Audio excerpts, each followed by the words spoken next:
5, 4, 3, 2. Comenzamos. Muy buenas noches. Noches todavía. Son las 11:31 de la noche de este domingo 9 de abril del 2023. Mañana es 10 de abril. Mañana es 10 de abril. Un año más de la muerte, del asesinato,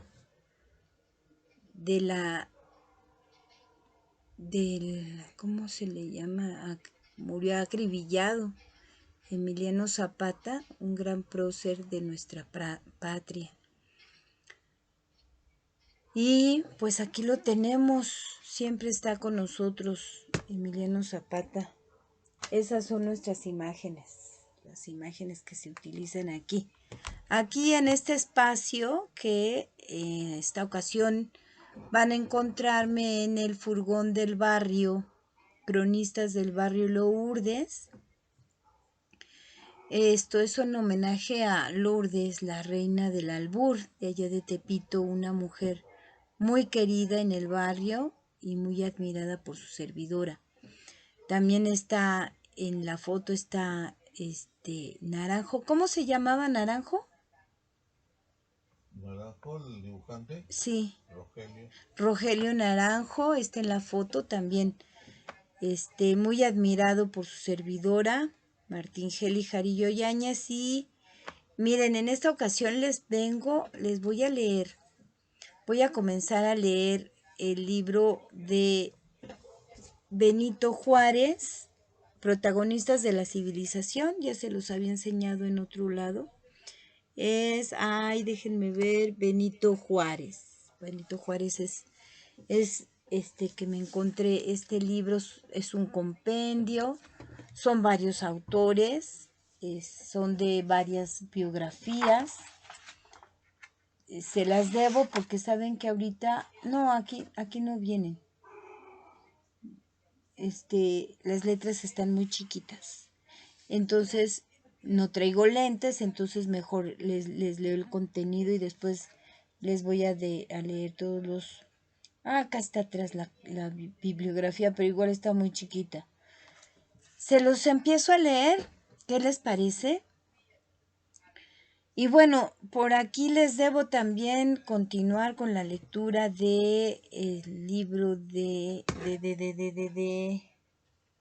Escucha, pequeño hombrecito, de Wilhelm Reich, que se me perdió y bueno, lo acabo de encontrar. Bueno, me he encontrado en este compendio de biografías, me he encontrado varios datos muy importantes, incluso para la actualidad. Definitivamente tenemos que conocer la historia, pero a fondo, detalles, circunstancias, más a fondo, porque pues la verdad es que nos quejamos mucho de la verdad histórica y de que la historia nos da lo que quiere. Pues es que hay que buscarle. Esa es la labor de los maestros. Dejar en los alumnos esa duda, ese continuar con la investigación, no quedarnos con lo que se nos da. Entonces hay que seguir leyendo y leyendo y leyendo sobre personajes, sobre acontecimientos de la historia. Ya en una ocasión que en la Puebla Vigila estaba hablando de la situación de Bukele en comparación con Andrés Manuel, con nuestro presidente, El Salvador en comparación con México, lo que está pasando allá. Y aquí me encontré con que, pues no el origen, ¿no? Porque el pensamiento humano es algo que nos caracteriza en todos los rincones del planeta.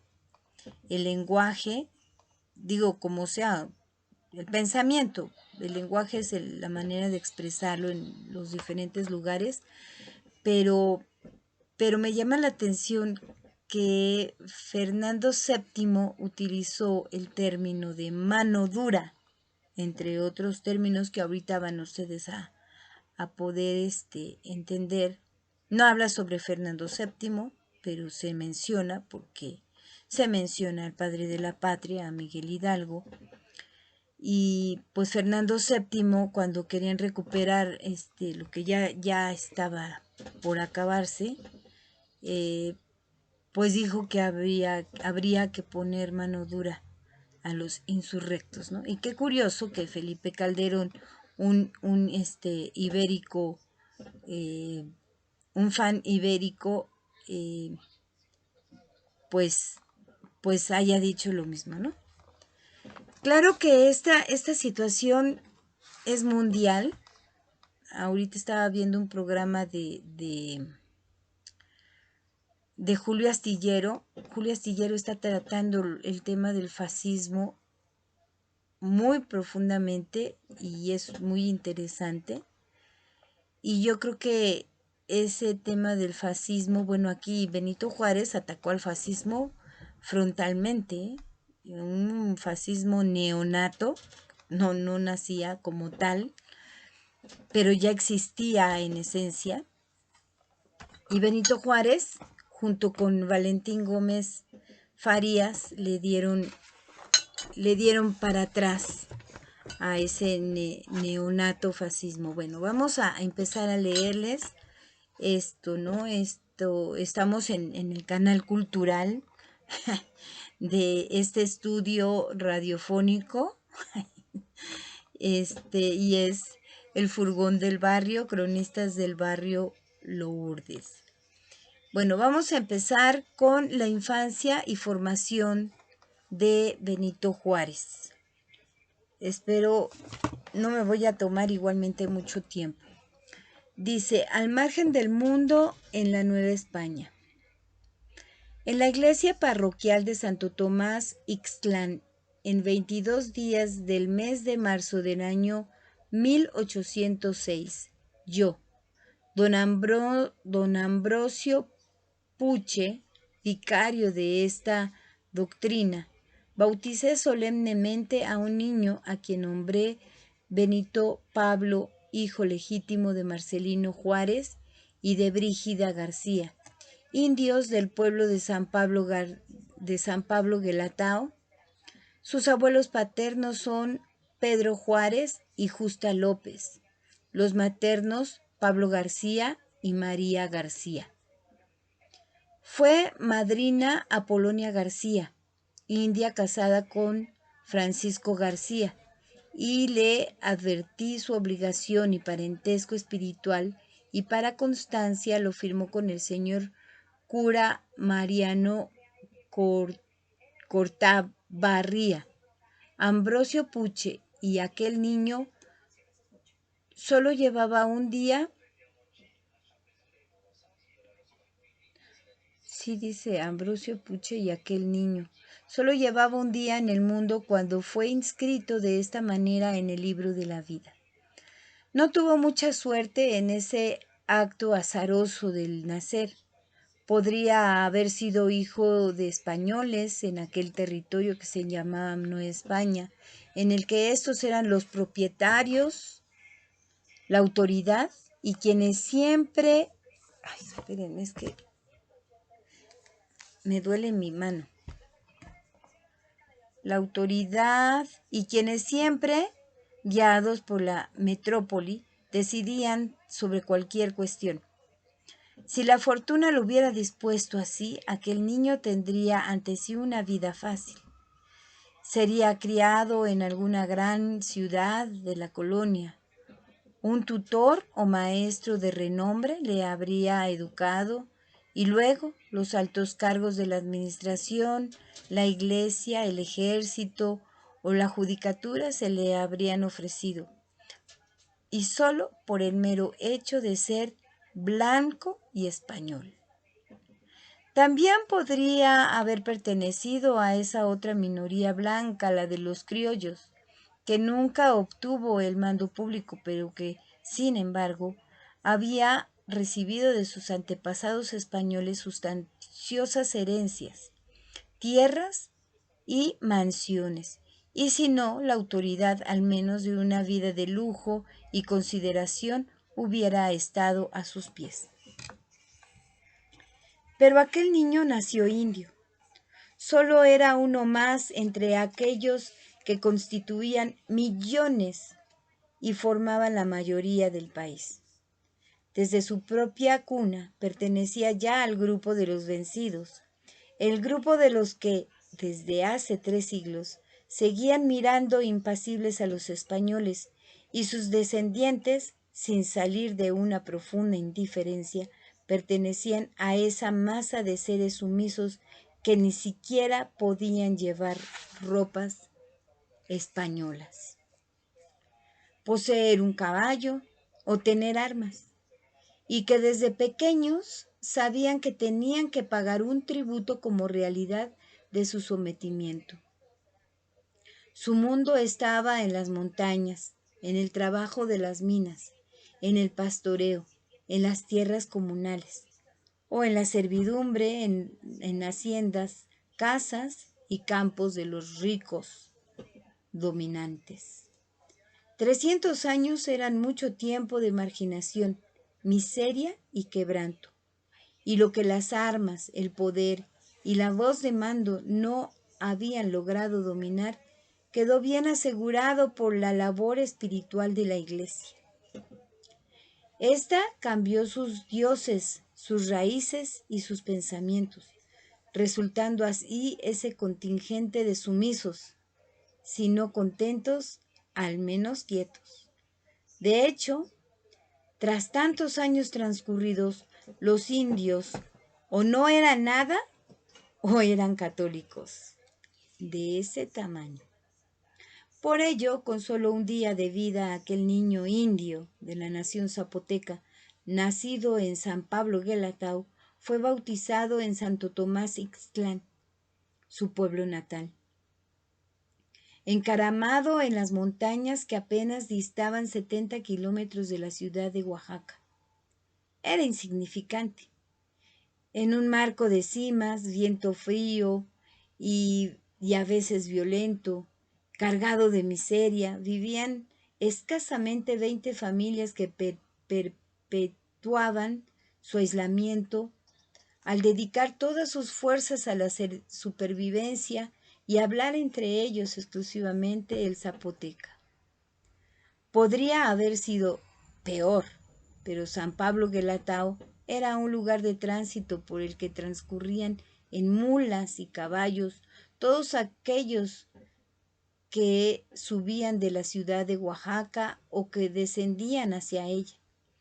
Este hecho y la existencia de una pequeña escuela regida por un indígena ofrecían las únicas vías de comunicación con lo que era el resto de la colonia, o las únicas posibilidades de matar el tedio, olvidar la desesperanza y seguir haciendo lo mismo.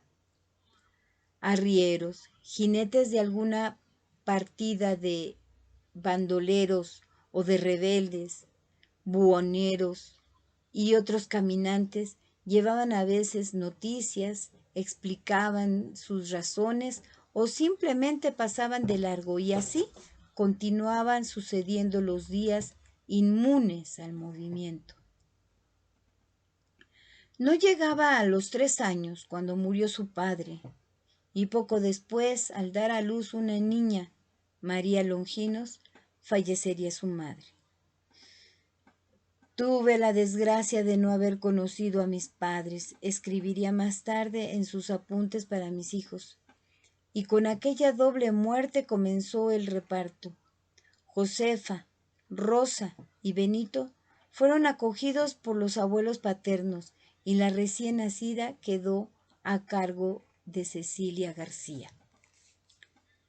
Eran unos tiempos duros, en los que las sequías y las heladas prematuras llamaban al hambre, y esta, unida a las epidemias de tifus, viruela y cólera, invitaba a la muerte. Sin embargo, Nueva España era grande, rica en plata y oro, y la población, a pesar de sus pesares, crecía. Cuando Benito Juárez contaba con 4 años, la población total de la colonia tenía unos 6.122.354 habitantes, casi el doble que medio siglo atrás, y de ellos el 18% eran blancos, el 60% indios y el 22% castas. Las minas de plata constituían la mayor riqueza, pero esta iba directamente a España. Metrópoli para quien México constituía la colonia más provechosa de todas, definitivamente. ¿Dónde me quedé? Si le hubieran contado estos hechos al niño Benito, hubiera pensado que se trataba de una pirueta de la fantasía y habría tenido razón. Él no tenía ninguna mina, ni ninguna hacienda, segundo pilar de la economía mexicana, sino que en aquel país de la desigualdad le había tocado estar abajo, en este. Sin embargo, era cierto, y Humboldt describía así a la colonia en 1803. Los ricos propietarios de minas y los hacendados con sus grandes fincas y mansiones y ostentación, el alto clero con sus suntuosas iglesias y palacios. Todo ello contrastaba horriblemente con la pobreza de la mayor parte de la población y las condiciones de barbarie, abyección y miseria que sufrían los indios. La situación era clara. Los españoles dominaban a los criollos.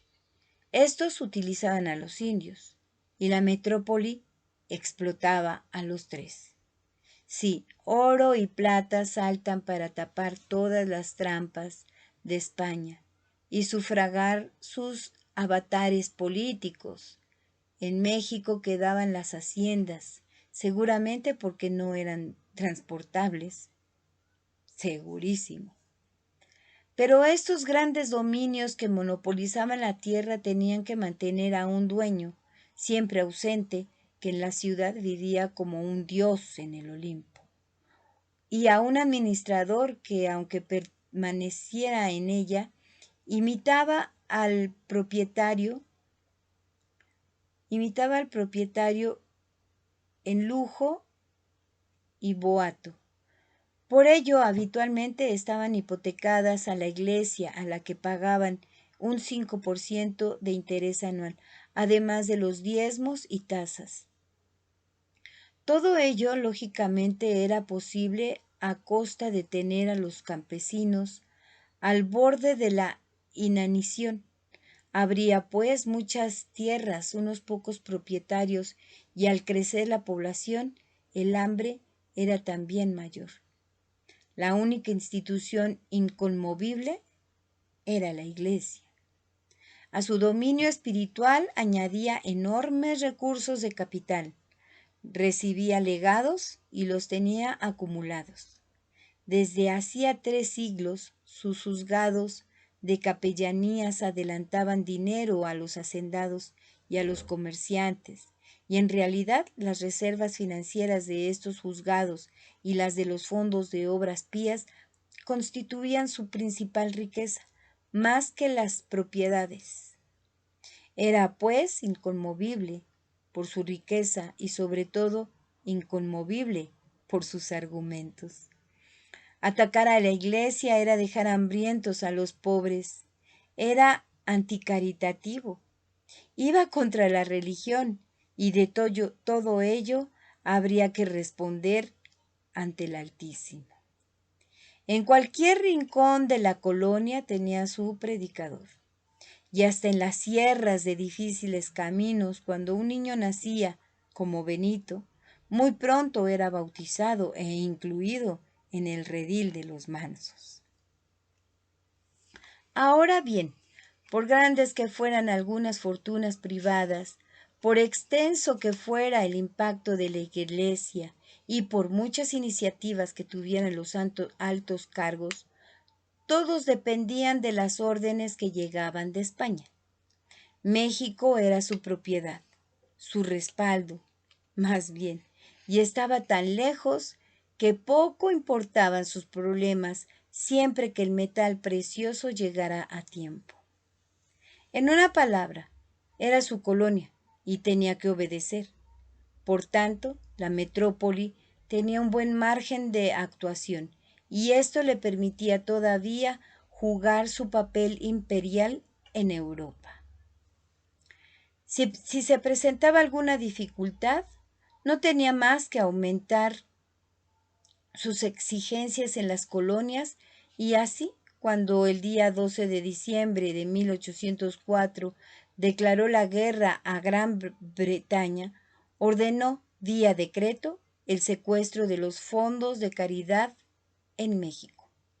La Iglesia mexicana exigió a su vez que se redimiesen sus hipotecas y se pagasen las deudas. Y por tanto, 9, 10. Y por tanto, la protesta y la resistencia al decreto provenía de todos los sectores de la sociedad. En julio de 1808, 2 meses después de que comenzara en España la guerra de la independencia frente a Napoleón, México se enteró del colapso de la monarquía española. Para los que vivían allí era una oportunidad única. Comenzó pues la carrera por el poder entre criollos y peninsulares, queriendo estos últimos gobernar por fin, solos, sin la vigilancia metropolitana ni de su representante el virrey, que fue detenido y enviado a España. Pensaron que su acción era el final de una etapa, pero en realidad la Revolución Mexicana, la independencia, llamada independencia, acababa de empezar y no era este el movimiento el más importante.